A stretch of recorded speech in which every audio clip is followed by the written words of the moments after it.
How's everybody doing today? My name is Jeff Clanagan. I'm the founder of CodeBlack Films, as well as the president and chief distribution officer of Kevin Hart's company, Hartbeat Entertainment. Jeff Clanagan, welcome to the Make It podcast. Thanks for having me on. It really is my pleasure. I'm super excited to have you with us. You're so experienced, and you have been so successful in all your endeavors. And I just know that there's a ton that this independent film audience and creative audience in general globally is going to learn from you. Normally, I would read from a bio and give people a deeper sense of who you are. And that was sort of the plan. But I think with the time that we have, I should skip over that because your bio is incredibly long, and rightfully so, with all the things you've accomplished. And I just want to jump right in. I will start at a place I didn't expect, though, with the writer's strike coming up. So, or the potential of a writer's strike with the WGA. I'm curious, what is your take on it, and what is the impact that this potential strike would have on CodeBlack and on Hartbeat? My take on the writers, it's not the first time the writers strike, but obviously there are a lot of issues that the writers have to deal with the renegotiation of the contract, and it really comes down to streaming. The previous writers agreement did not really address the streaming business. And what I mean by that is writers, get paid by their upfront fees, but more so in television, they get paid by their royalties when shows play or if a commercial plays. So it's those royalties that writers live on. The current structure of the streaming business does not allow or kind of caps or prohibits their earning potential. So they have big issues that they're going to have to deal with all the big streamers. What, if any, impact will this have on Hartbeat? Well, the impact is obviously if there's a writer's strike, if we're working on scripted movies or television, that's going to shut down. But what happens is you have to pivot to unscripted. It's, this is an entertainment business. Not like any of us have not seen this before. Right. We made pivots when pandemic happened, but what happens is your scripted productions will have to shut down, and you'll have to move towards unscripted productions of content. Now, yeah, what happens though, what could really be a bit an issue is that there's a potential director strike. So if the writers and the directors are striking at the same time, that's going to be tough, even on the unscripted stuff. Yeah, that'll be interesting to see if there's some sort of vote taken at the DGA and sort of some sort of solidarity around that, where people just decide to go ahead and strike both on the director side, producer side. That'll be hard to navigate. Now, I am curious about the AI component of this, because I did read, I think maybe it was in a Variety or Hollywood Reporter, that the writers are open to, using AI, want to be able to use AI to help write their content and get credit for it still. In the eyes of, well, I should just say in your eyes, do you think, do you think there's a concern there that they can just completely be replaced by AI in the future anyway? And that's part of the negotiation of this strike? I think the concern is nobody really knows what the potential of AI. I think I'm somewhat of a fan of AI used in the right way, but we're starting to see stuff like, you saw these bootleg songs with Drake coming out and Jay-Z, and they're using the artist's voices. That is a clear copyright violation. Yep. I think that what I think right now, just from an overall standpoint, that it's almost like the internet, the AI, nobody can control how to AI, and it's really what you program, what are the inputs, and everybody's not going to do the right thing. So I think Hollywood itself is proceeding cautiously. I think there are some great use cases for AI, but I'm feeling like everything else that's going on in the world is going to get out of control. Nobody's going to be able to control it. That's going to be a problem. Yeah, I agree. And look, full disclosure, we decided just to have some fun and use ChatGPT-4 to do research.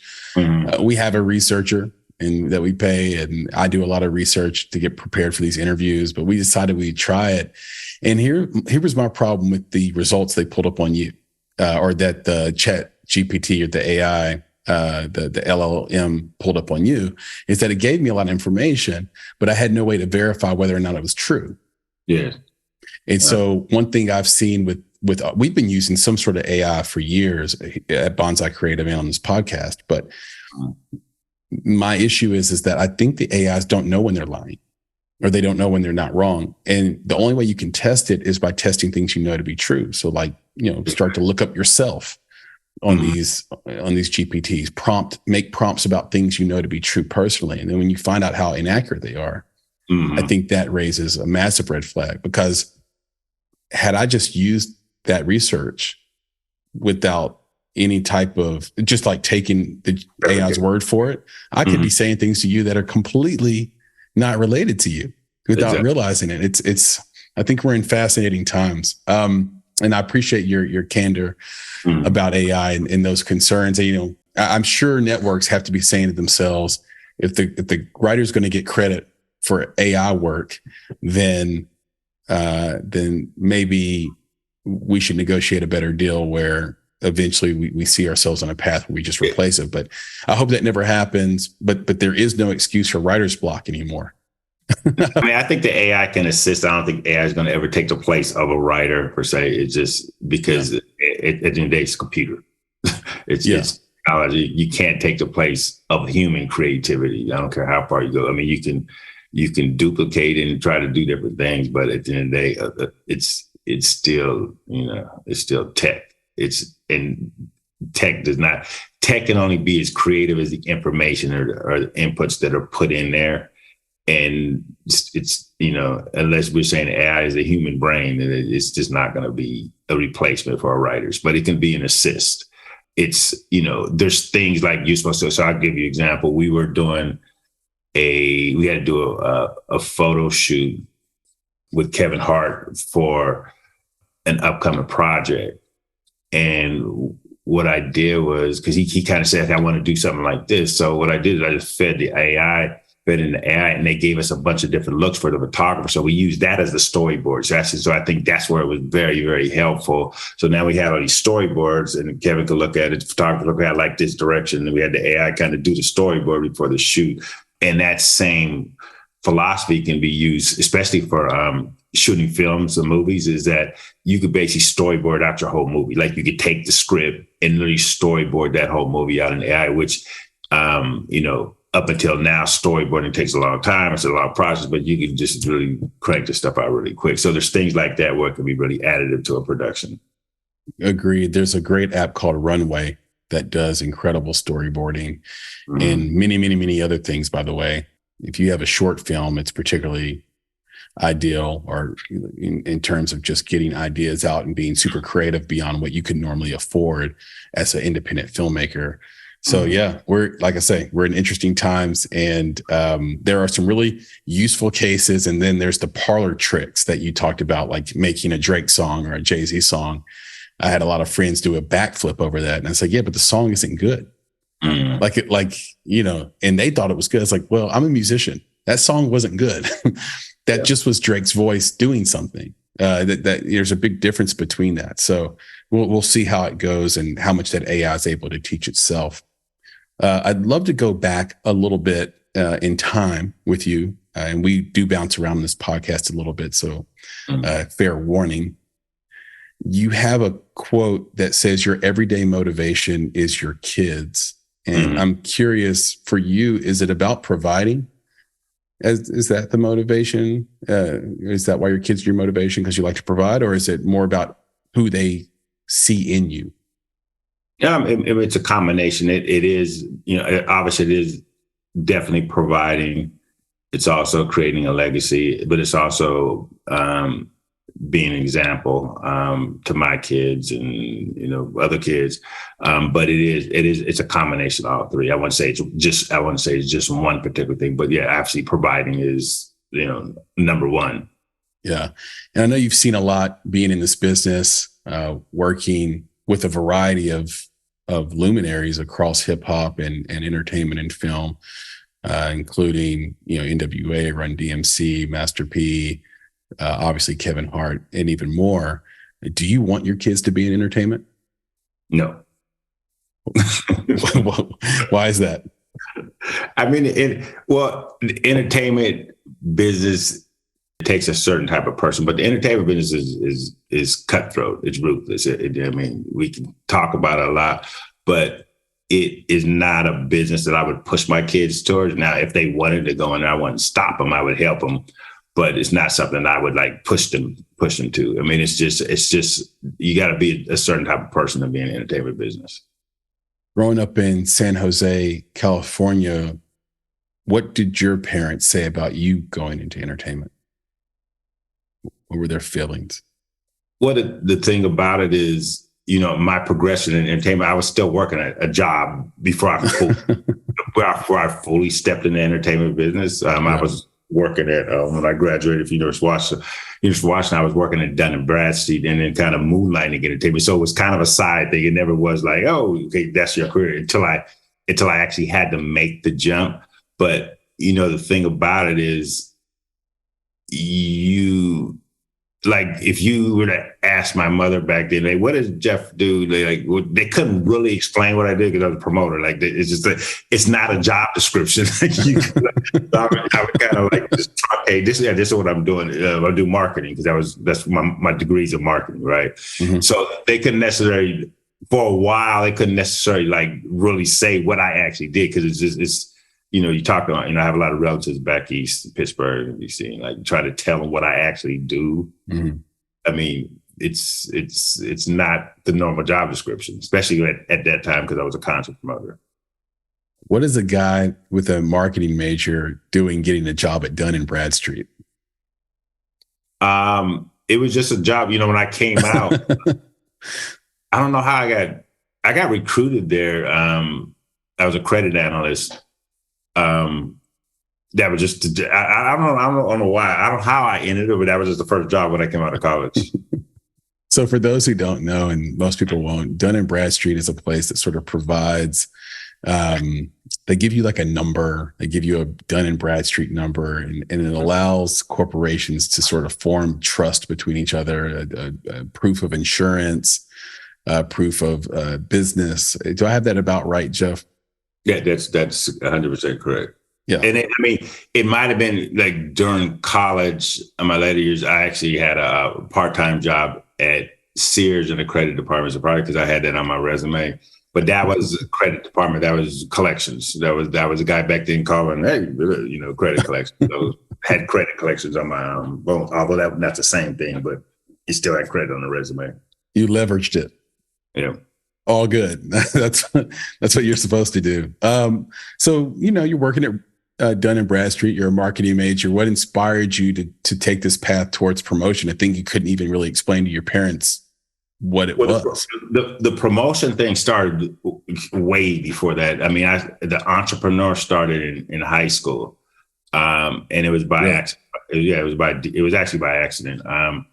The school I was really heavily into sports, football and track. And so actually at that time, my goal would say I'm going to play football. That was what I was focused on. So I went to in San Jose at that time. I had like our school was kind of like the popular school in San Jose, right? In terms of being really diverse with, Latino, Black, we were kind of like the school. So I had a friend in another school who his school was basically, it was very less diverse, but his parents were going out of town. They were going to Jamaica and he wanted to do a party at his house.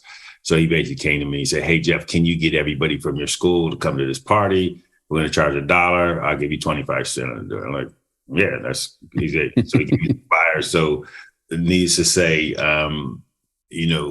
the police shut down the party because it was a line down the block. So we had this big party. But what that led to, now this is really my junior year in high school. I don't even, it's just a fun thing. It had nothing to do with okay, this is a business or entrepreneur. But what that led to, my friend was very, very entrepreneurial at the time. And he said, okay, hey, let's do some more parties. Let's go rent the roller rink. Let's go rent this club. I'm like, all right. I mean, because for me, I wasn't thinking that's a marketing thing. I was like, okay, you just need me to get people to come to the party, right, make us buy money. And that led into bigger parties by my senior year by college. So there was a point that once the party started to get big, like 1,000 people, and said, okay, we need to do radio. And they need to go to San Francisco, Oakland, because we're doing parties there. It just so happens, and like I say, this stuff is not planned, but it just so happens that one of my other friends who lived around the corner, his uncle was the program director at a radio station called KSOL, which is now KML, which is the big urban station in the Bay Area. He was the program director. So his uncle would come down every week, and because my friend's mother, which was their aunt, watched his kids. So he'd come down every week and kind of see what they're doing. Hey, what are you guys doing? He would talk to us all the time, kind of mentor. Right? Hey, you doing these parties? Oh, you should go bigger and get radio. I'm like, I know nothing about buying radio. Because remember, I'm still, at that point, I'm still a senior in high school. Right. So he kind of just walked me through everything. And my father had to come sign the contract because I wasn't even old enough to sign a contract. And then from there, that started these big parties. And I'm buying radio. And he said, okay, look, I can get you some talent, Janet Jackson, people like that, to come to these Dick's parties and start doing these parties in San Francisco. And that really led to, that's the entertainment thing. And when I moved up to Seattle, go to the University of Washington, that was just fertile ground because there wasn't no promoters up there. So my friend, and my other friend all went to Washington, were roommates. And we started doing these parties up there. And obviously, like I said, that was fertile because there was one group of promoters up there, but that was just easy to take them out. So that's when I started getting entertainment. But remember, I'm still playing football. So it's still just like, okay, we make some extra money, having fun doing it. But what happened is when I got hurt my second year, so I ended up stopped playing football because I had a bunch of injuries. And then I started focusing on this. And we had me and friends, we were DJing also. And we got a radio show that was at the University of Washington through the communications class. It was an FM station in Seattle. There was no hip hops. There was really no hip hop stations in Seattle. Oh, so we'd have a Sunday show, started playing hip hop, boom, boom, boom, boom. Then all of a sudden, the DJ pools, which we didn't even know what a DJ pool was. Like there was book, right? They started calling, they would start sending us records to the stations. And like, okay. And so all of a sudden, within about 2 months, like our apartment is full of records, but the pool DJs are sending us records. So now we're spinning records and we're breaking records. So obviously, the next thing you just look on a record, okay, let's start putting a hip hop act at the parties, because we were doing like 1,000 or 1,500 people at parties. So that was just kind of a natural progression. It wasn't something that was planned. But the first group I booked was LA Dream Team, which was actually Jerry Heller, who was the big manager. Yeah. Jerry Heller, I paid him $1,000. They flew up, boom, we did LA Dream Team, sold out. It was a New Year's Eve show. But then I put Run DMC, but it was just one act at a party, per se. That led me into the concert business full scale. So when I graduated, I'm still doing these hip hop acts here, rap acts here.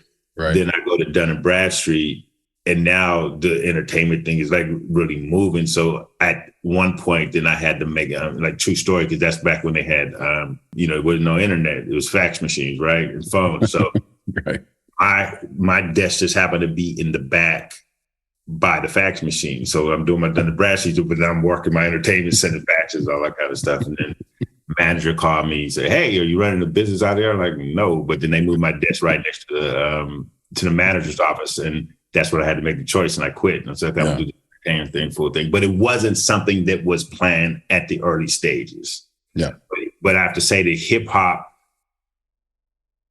music and culture really enabled me to really grow my entrepreneurship, like entrepreneur bones, and then move into the industry, because there wasn't a lot of competition, because the bigger promoters and things around it didn't really understand the genre at that point. They thought it was just kind of like a flash in and out.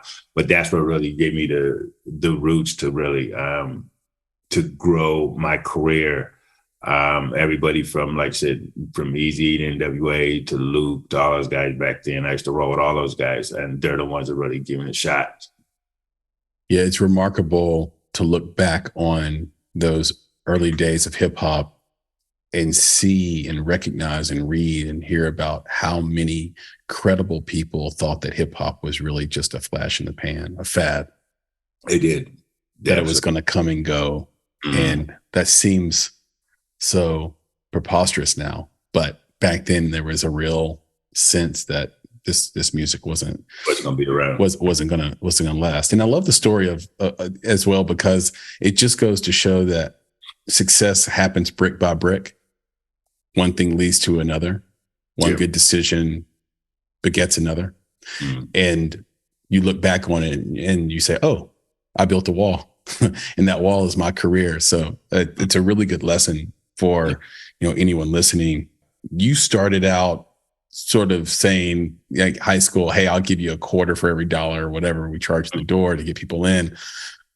And I would say in my mind, that's you sort of starting with just the simple desire to make some money on the side.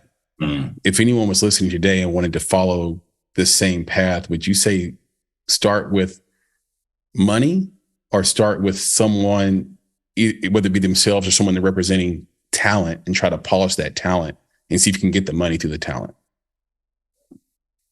or the success through the talent? Yeah, it kind of goes, if I'm talking to people now, if I was my younger self now, it'd be social media. Because what you can do with social media and done right in any business, from a marketing standpoint, from an audience standpoint, technology is kind of the equalizer. Even like how we're talking about AI, right? Right. Technology is the equalizer for young folks and for entrepreneurs to really, if they want to go into business, do something. That's the big, because you can reach people directly. Audiences in direct relationship with consumers are the most coveted kind of thing for companies trying to reach audiences. So I would really, for me, I really advocate is, especially when I'm focused, I work with a lot of like high school kids and college kids. I do internships and stuff like that, and really surround social media. And my thesis is this: I always tell kids, show me your phone. How many hours are you on the phone? You're 8 hours on the phone. Make money with it. You use the phone all day long, and it's all social media. What's the usage on your phone? If you look at the usage on your phone, what you're using the phone for, you're sitting on social media. Well, if you're gonna be on the phone for that long during the day, figure out how to make money with it. Yeah, that's my thing. Yeah, the fulcrum really is your choice, right? You can be on the phone all day, and it can be sort of, social media can be this thing that makes you depressed. It can be this thing that makes you feel like you're compared to others. It can be this thing that makes you laugh. It can also be this thing that makes you money. Exactly. It just depends on what choices you're making. What is your input and output with that tool? Going into your filmmaking work a little bit, I'm curious what you look for in a project. How do you determine whether a film project has the potential to succeed? You're willing to sort of bet on it and develop it. I'm a little bit probably different from most Hollywood executives, or a lot of Hollywood executives. When, being in a studio for so long, you have a lot of creative people who are in positions that make choices based off their subjective personal likes or dislikes. You ever seen that movie? Like, you look like, how did this movie ever get made? With somebody in somebody in the studio, oh, I like this concept. I look for projects that I believe there's an audience for. It's not based on my personal, like, oh, I like this or I like that. Because personally, the kind of movies that I go see, I like action. I like John Wick. I like Matrix. That's what I personally like. Right. I'm not necessarily making those movies, Gladiator, stuff like that, or, Black Panther. That's the stuff I personally like. So when I'm looking at stuff, I really study audiences and trends and what I think the audience, and also how can I market the film? So for me, it's like, as soon as I look at the script, my marketing hat is on. Okay, how would I market this? How does this cast? So it's really, is there an audience for it versus is it something that I personally like? Mm-hmm.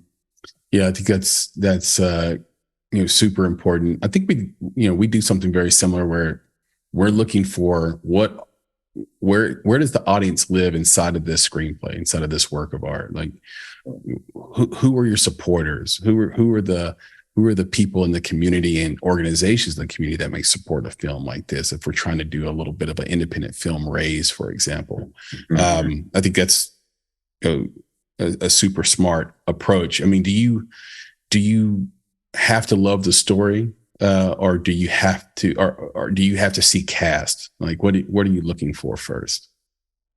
Well, I think what filmmakers should know if they're going into pitch to a studio, the more elements that you have, the more likely you have to do it. Because, for example, if you bring me a script and it's just a script, well, that means I got to go out and find the cast. I have to go out and do it. So now you're putting that load on me versus, but hey, I got this script and so-and-so is attached to that, So the more elements that are attached, the more likelihood to pick up. Now, that's not to say that's always the case. That's kind of more in my case. Now, in certain cases, other people might have different things, but because I have to do so many things in running a company, it's not just really film production or acquisition, but I have a lot of hats that I wear. So I'm always looking for a shorter path if I see a project. Right. So in other words, guys, if you're hearing what Jeff's putting down there, be entrepreneurial in your approach to your work and have a lot of the work done in advance. Your chances will go up exponentially from there. Exactly. I mentioned to you before that we did I've lived in the life of Jeff Clanagan for the last week or two and prepped for this interview, and we love research. Turns out you've also called yourself a researcher, and you said that your own research has helped more than anything throughout your career. So curious what the single most important thing you found through your research has been, and how did that impact your career? Well, I think by in any business or any endeavor that you're going into, you really have to research the business and learn everything about it. Because if you go in blind and, you have blind spots when you're doing stuff. I mean, my thing, even like when I talk to people, sometimes people ask me questions and it's questions they could have just Googled, why don't you Google the questions and then drill down to a more like succinct questions around whatever the topic is. So I feel a lot of people don't do the research. Like they want to do, meetings and generals and stuff like that, but they haven't done the research. So they're asking me like general stuff, like you could just Google that. Right. And so that's where I see a lot of people falling short at is not taking the time to just kind of research the subject or whatever their interest is. Like, so for example, you have people say, hey, I want to get in the entertainment industry. I'm like, okay, what is it that you want to do? Well, I don't know. Well, go back and research it, come back to me, say, hey, I like this job, then I can give you more information. And that's what I see a lot of. I got it. Yeah, because the reality is and in the context you're sharing this, when you have a group of people that don't do their research, the basic research, what ends up happening is you create a corporate culture of meetings, which is a terrible corporate culture where you're always in mind-numbing meetings that didn't have to take place had the group just did a simple Google search or two to have the basics down. Because to me, the best meeting is a meeting where you can brainstorm, wear different hats in the meeting, and ideate. You can't do that if everybody's not on the same page. So it's a great point. There's a lot to go over with you, obviously, but one of the things that's interesting is you talked about promoting concerts. Mm-hmm. How is that different from promoting a national comedy tour, which you've done? It's pretty much the same thing. I mean, a concerts, comedy tour, because it's just the genre, whether it's music or comedy, stage plays, is you're promoting because you have to wear. You book the talent, you book the billings, you route, you do all the advertising, marketing, put tickets on sale. It's pretty much the same thing. Okay. So I didn't know to the depths in which it would be the same thing. It's interesting how that works, because I view a concert as a one-off promotional event, whereas a comedy tour is a series of promotional events. But you've probably gone on the road with these artists too, as well. Yeah. I went like, okay. So you're not like a one-off guy. On the concert side. I'll give you that. Everybody, I'm sure, has seen the movie Straight Outta Compton, right? Yep. I have. Okay, yeah. I was on the whole tour. Okay. That's what I'm saying. I was a promoter on the whole tour. Yeah. It wasn't a one-off. So that makes a ton of sense. Keeping it in that you mentioned Straight Outta Compton. Let's jump from NWA to the No Limit family. When you were with No Limit Films, it was the first company to create the whole business model of straight to DVD movie. From a business perspective, How important was that to independent filmmakers at the time? And what kept it from happening before you came along? I just find it interesting that you had to come along before we got that. Well, the business, when you talk to, let's say, direct to video or direct to consumer at the time, so you think about the business in the 90s, is basically you had Blockbuster and you had Hollywood Video. And at that time, you didn't buy movies, you went and rented them. You often paid exorbitant, late fees, because everybody would always keep the movies, crazy fees. But you would rent the movies. Like, that was the business. I mean, the studios make a movie, boom, they put it in Blockbuster, rent. So there wasn't a sell-through model. There wasn't a home. Everybody had where nobody was really buying videos, and that was just what the model was. The reason that we broke that mold was not by, you see, this once again, it wasn't by plan. It was by we didn't have a choice. And this is the thing about, being an entrepreneur, running a company. So when Master P said he wanted to start making these movies, I went around to every studio in town trying to get a distribution deal. Everybody said no. Most didn't even know who Master P was. But this is when I realized, when I came to Hollywood, I wanted to produce and stuff like that. But this is when I realized, okay, the distributors are the gatekeepers. They're the ones that can, dictate where the movies get made, get distributed. But without distribution, you don't have anything. And so that's what really got me to change my outlook on where I wanted to be in the business.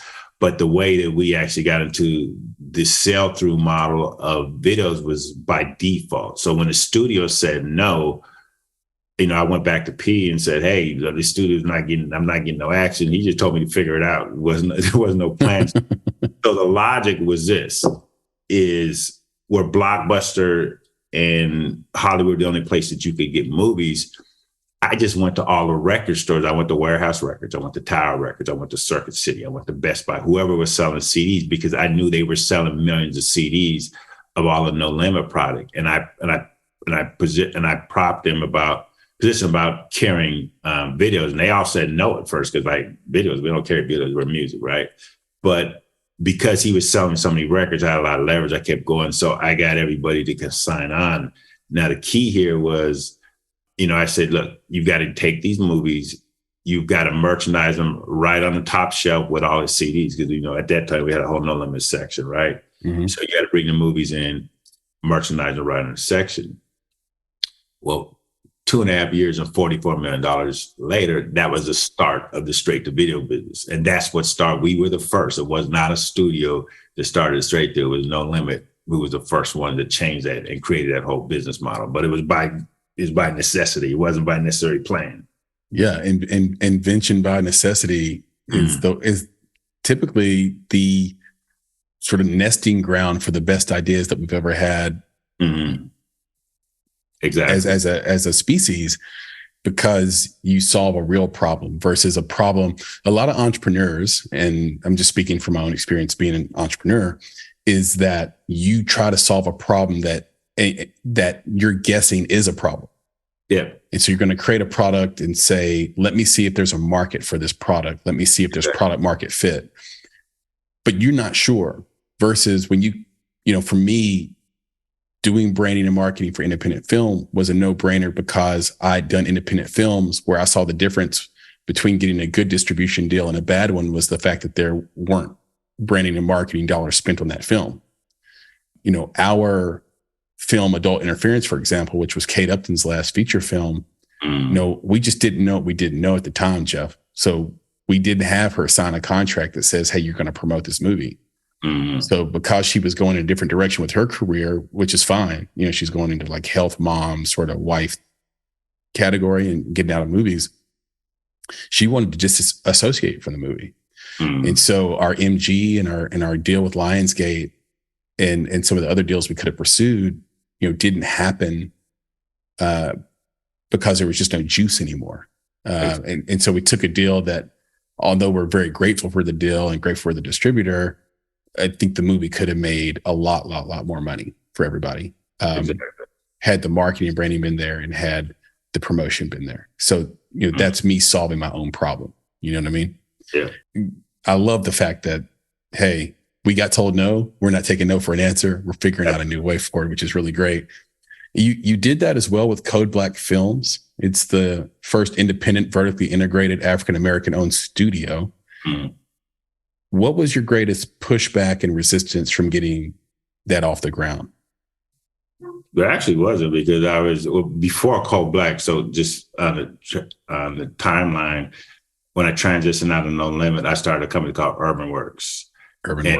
Urban Works was the kind of, it was before CodeBlack, but Urban Works was like we had it for 6 years, but that was actually the first distributor, because once after coming off the success of the No Limit stuff, I then created a company, and so that's where I really broke the ground for retail in terms of establishing relationships with Walmart and Target in terms of straight to video movies. But I was able to really break genres that were not in existence at retail, where people didn't even know there was a demand. So, for example, I'm the one that built the model and set the distribution model for the And1 mixtape series. Mm. At the time, they were giving away these 30-minute videos when you buy shoes.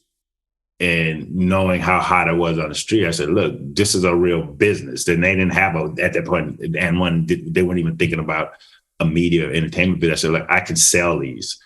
I took those into Walmart, Target, and them things went through the roof. Same thing especially with Walmart. There were no stand-up comedy videos at retail. I did a deal with Time Life and Def Comedy Jam. That's when they were doing the Time Life. You call in 800 and you get the series. So I took the Def Comedy Jam and established that at retail. And that was just huge. And that's what actually built the whole stand-up comedy market. It was the Def Comedy Jam stuff. That's amazing. Is that a golden doodle, by the way? It's a Bernie. Okay. I've got 2 golden doodles. I was I thought I saw doodle faces right there. Exactly. Same face. Yeah. I'm a big dog lover. And that's a great point and another great story, because I'm getting nostalgic thinking about And1 and thinking about comedy and retail. I'm like, I'm talking to the man that was at the forefront of getting those things started. I always assumed And1 had a business plan from the beginning because they were so well done. Mm-mm. It was just they were selling shoes. I went to them. I said, "Look, I can create a whole business around this," and that's what started their whole entertainment and media business, the touring and all that stuff. But the videos, but it just didn't exist. But I think the thing is that at that time, like with the And1 mixtapes, and then like Def Comedy Jam, this stuff was not a retail. So even when after No Limit, when the market started changing in terms of sell-through video, it was just movies. It wasn't kind of these independent specialized thing like an And1 mixtape, Def Comedy Jam.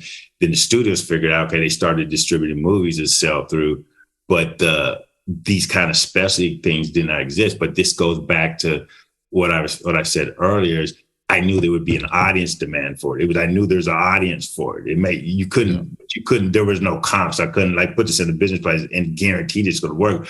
But I instinctively knew that there's a huge audience for this, for the entertainment.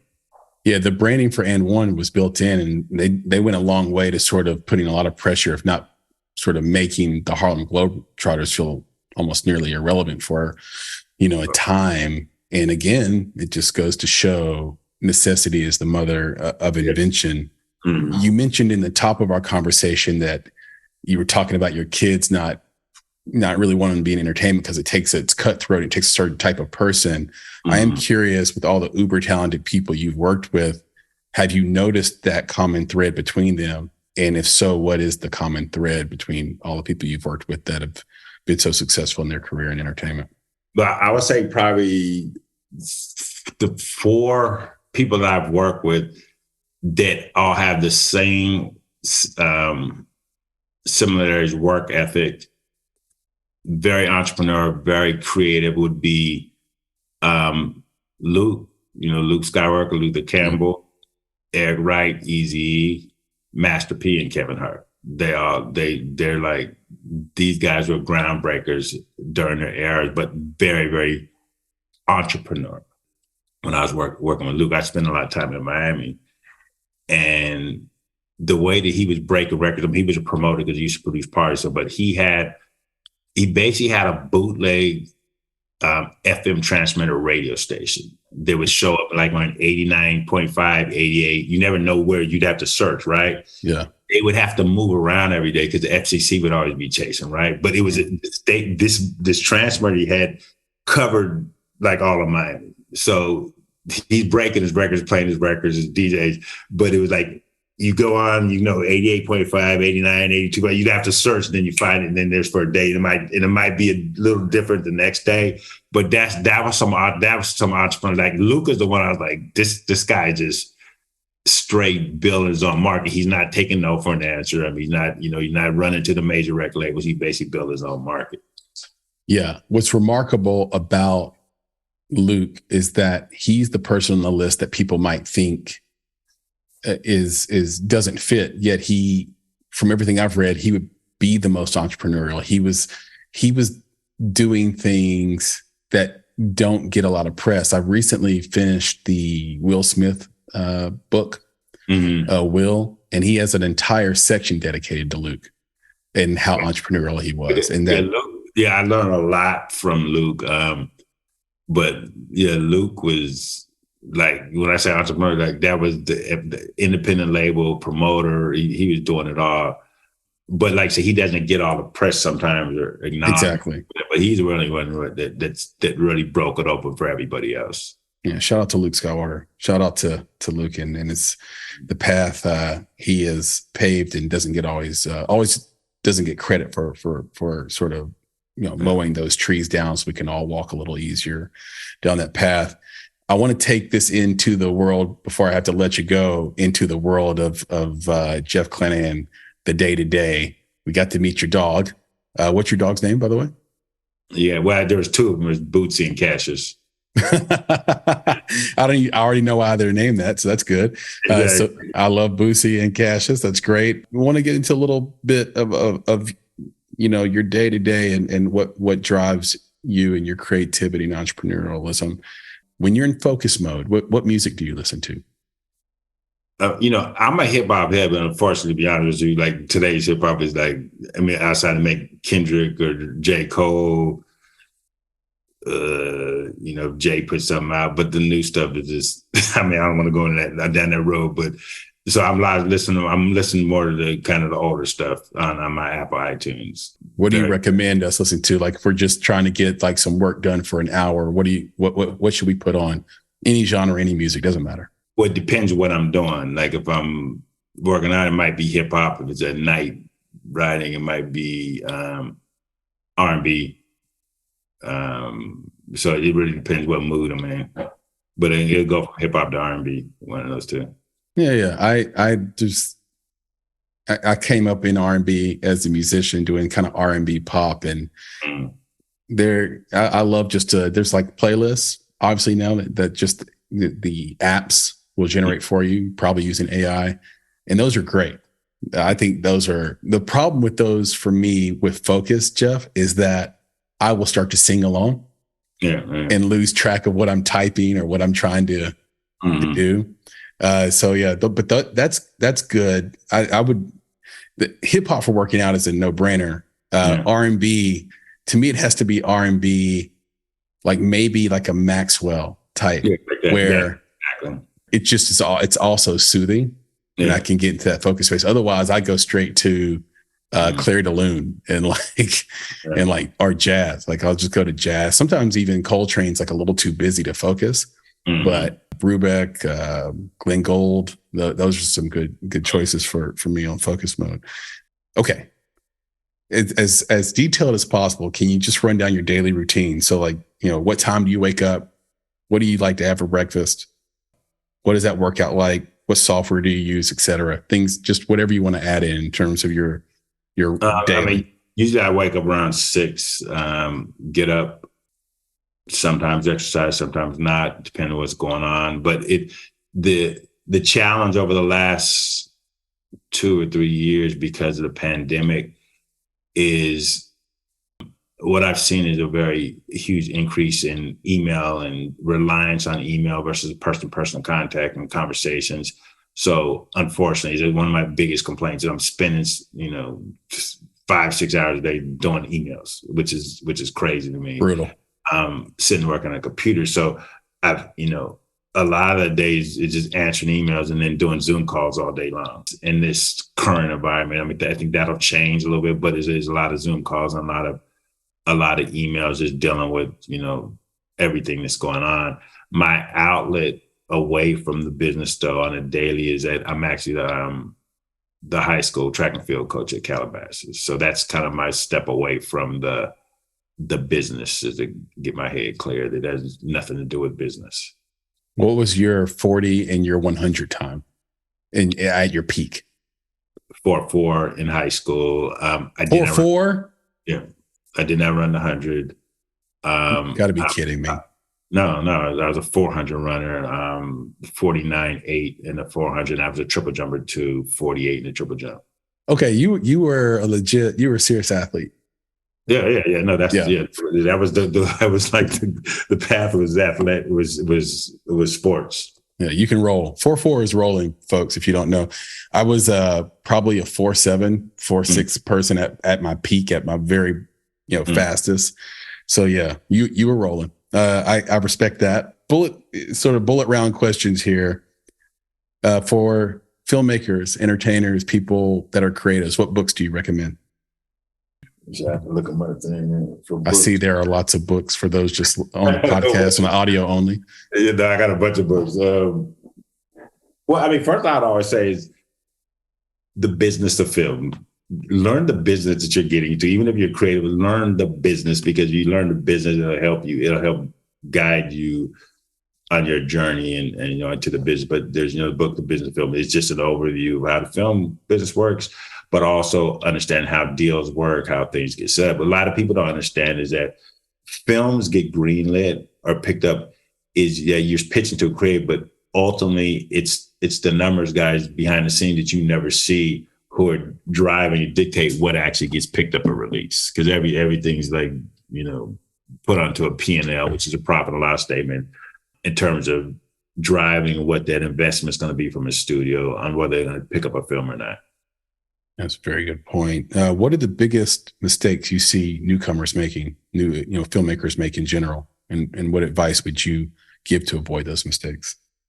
Never pitch a film and say, hey, I got an incredible soundtrack. Doesn't mean anything. Maybe going to come in and lead. Well, I got the soundtrack. That has nothing to do with the film. That's number one. Number two, don't be a clone of, hey, I got the next Tyler Perry. We already have one Tyler Perry. We don't need another Tyler Perry. I mean, you'd be surprised some of the people come in and pitch stuff based on something that's successful. Now you can reference comps, but don't say I have the next Tyler Perry. I've got the soundtrack is going to be really, the soundtrack has nothing to do with the film.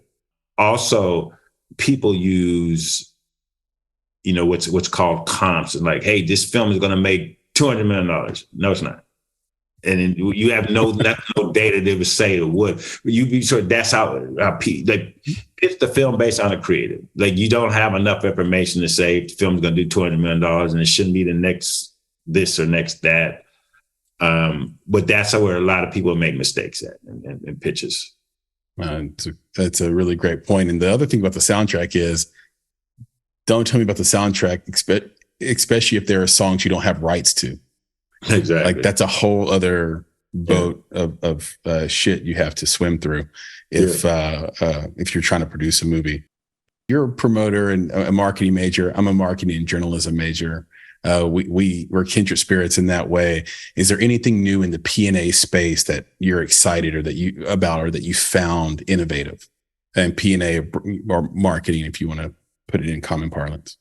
Well, I think what happens is, where we're at right now in the industry is that you have brands who are now potentially becoming P&A partners, and it's in some cases even funding content, because what's happening is that the brands have realized that the traditional way of just putting up commercials and things like that is not working.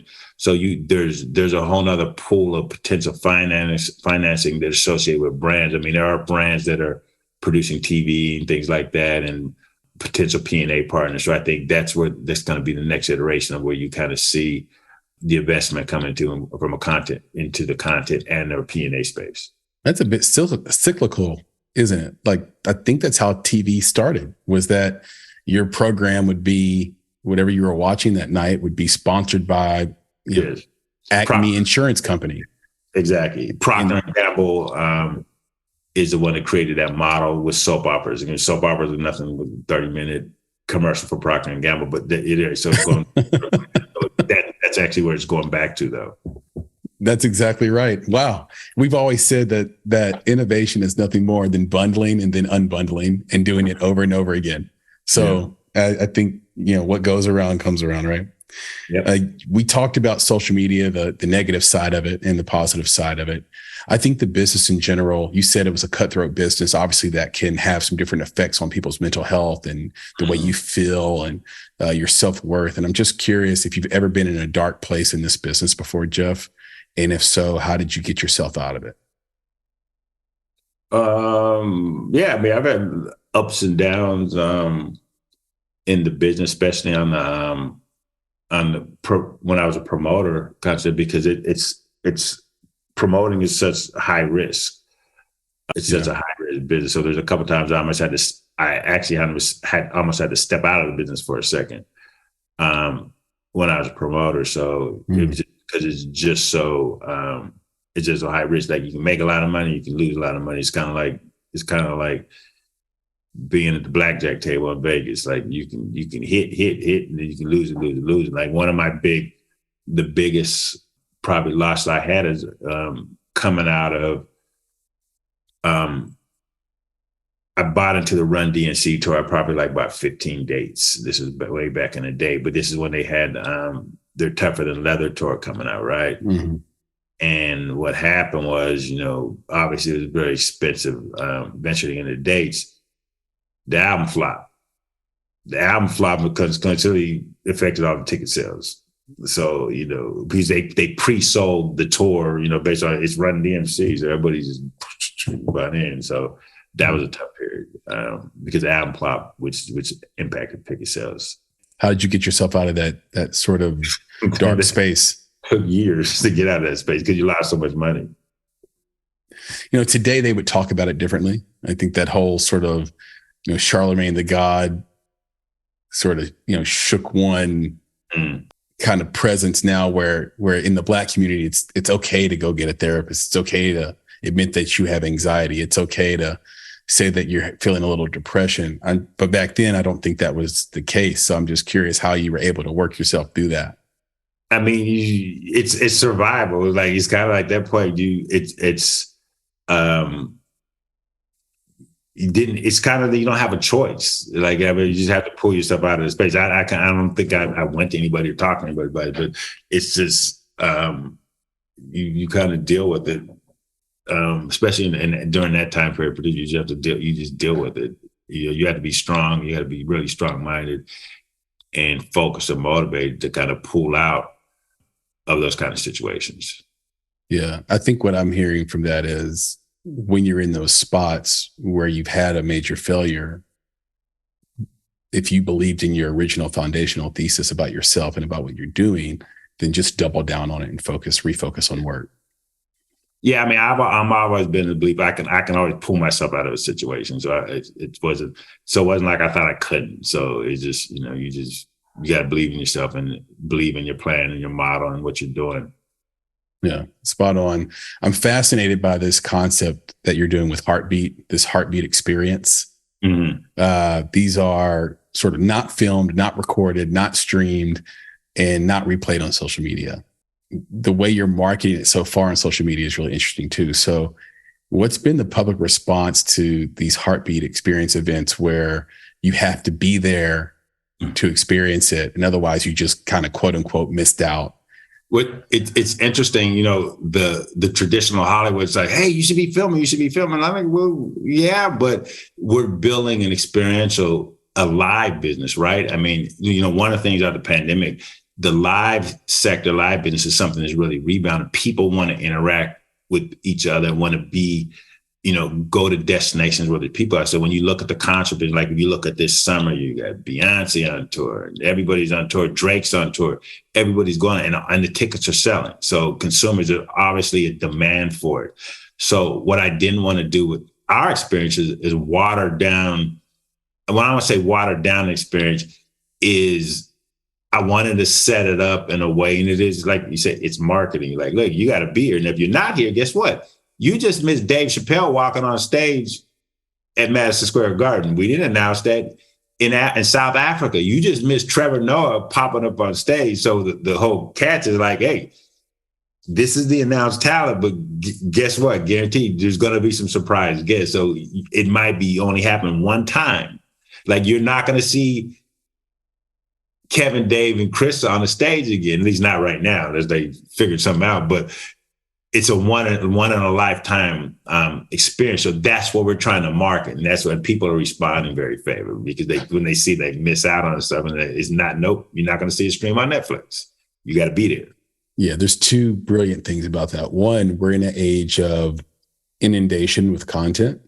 Mm-hmm. So to pull content away is genius, because everybody's feeding. And you're saying, well, I don't need to feed you. I'll pull this away and you need to come do this. Because the second part of that's brilliant to me is that what is life but just a set of experiences that you can tell stories about? Because, in the words of Joseph Campbell, we are the storytelling animal. Exactly. And you can't tell a story if everybody experienced it, because it isn't for you anymore. Exactly. It isn't your story anymore.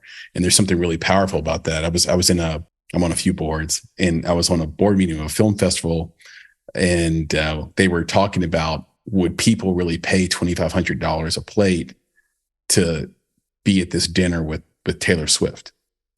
Mm-hmm. And I was like, how many do we need to sell? And they're like, probably 50. That's all. I said, yeah, you'll get 50 people to pay $2,500 a plate to eat dinner with Taylor Swift. 50, that's it? Yeah, of course they will. Because they'll be one of 50 people that can tell the story that they got to have dinner with Taylor Swift. That's true. That's true. So being in Nashville, obviously that's a big deal, but it's, I think people think to themselves they think about the money and they don't think about the experience, but the experience is all we really have. Jeff, you've been incredible. I knew you would be. I want to keep my promise to you and get you out of here somewhat on time. Do you have any parting words, pieces of advice for our audience? Probably nothing that I haven't covered. Just, you got to believe in yourself, but you got to, whatever path you choose to pursue, is you got to do the research. You got to educate yourself on what business you're going to be in. If you're going to be a filmmaker, then learn about the film business. You can't just be a filmmaker without understanding the business. If you're going to be in the music, understand the business, but also understand, if you're creating content, that distribution is key. There's a saying that says content is king, which probably a lot of people have heard. I would say if content is king, distribution is emperor. So they got to go hand in hand. So if you got content, you got to think about how you're going to get that content to the public. Now that could be direct through social media, or it could be through a company, but you got to figure out how to find the end user and the demand and create a demand for your content. It's a great point. Can you tell everybody where they can find you on social media, on the internet, maybe see some of your work? And if you want to, you can give them a way to contact you. It's up to you.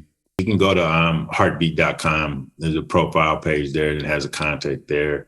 Go to codefilms.com.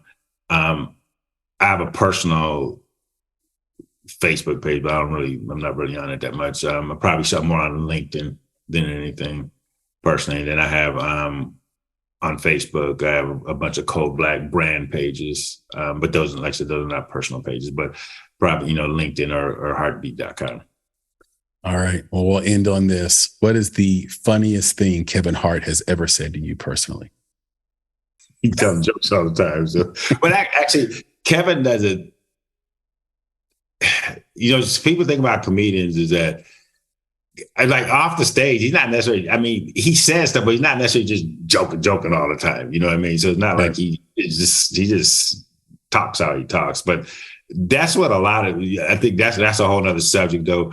Comedians have a whole nother side to them, a whole nother side that's off the stage. So they're not just like off the stage. They're not just telling jokes all the time. They may be talking, like playing the dozens per se, but it's not, that's playing the doesn't, but that's a cultural thing, you know what I mean? But it's not necessarily just joking around all the time. Yeah, it's a good point, because when I watch Kevin Hart across a lot of different contexts and platforms, you get to see a piece of his humanity mixed in with his comedy all the time. So for example, he recently did an interview with Houdinki, the watchmaking company. I know he's really into AP and he's a brand ambassador for them. But that interview started with him just being Kevin, the person, and sort of ended with really funny stories that were pulled out that made that interview incredible, in my opinion. Yeah. The thing about it, so the question you asked, what's the funniest thing he said? It's not something he said to me, but he's told some funny stories. And I would say, just I'll do it like real quick. Please. Probably the funniest story he's ever said, that he told me, I was sitting there when we were doing the story, is that we've been trying to, we've toured Africa a couple of times, right? Mm-hmm. So we've been trying to get him to go to Nigeria. Like, we're not going to Nigeria. Can't get him to Nigeria because, obviously, because there's a lot of things. But he's got this story that Akon told him. I'm going to do this real quick. Because I can't do the story justice, right? He got the story that Akon told him that when Busta Rhymes went to play Nigeria, and the promoters had him over there, and he did a date. And so then they wanted Busta Rhymes to do more dates. I guess they were just promoting dates. So at one point, Busta Rhymes, now Kevin's got to tell the story. Like, this is, I'm not giving it, but so at one point, Busta said, okay, I'm finished. I want to leave. And they said, no, you can't leave. And so then Busta Rhymes, being who he is, New York, he goes off on the promoters. They come up there with machetes, like, you're not leaving Nigeria, period. And they lock him in his hotel room. So when Kevin's telling the story, so then Busta had to call Akon. Akon had to come in and do what he does and get him out. But they basically hold him up in a hole. They were not going to let him go. That's crazy. So it's, but when Kevin's telling stories, like, it's just, that's probably the funniest story I ever told. That's great, man. I appreciate that. And that is hilarious. And it's great to know, because I'm a huge Busta Rhymes fan and Kevin Hart fan and Akon fan. So that works for me and hopefully this audience too. Jeff, you're the man. I appreciate you so much. And I hope we can get together and do a round 2. And I hope that the next time I'm in LA, we can get together, even if it's just for coffee or whatever you'd like to have. So thanks again, brother. I appreciate you. All right, sounds good. Thanks. All right. Be good. Okay, peace. man.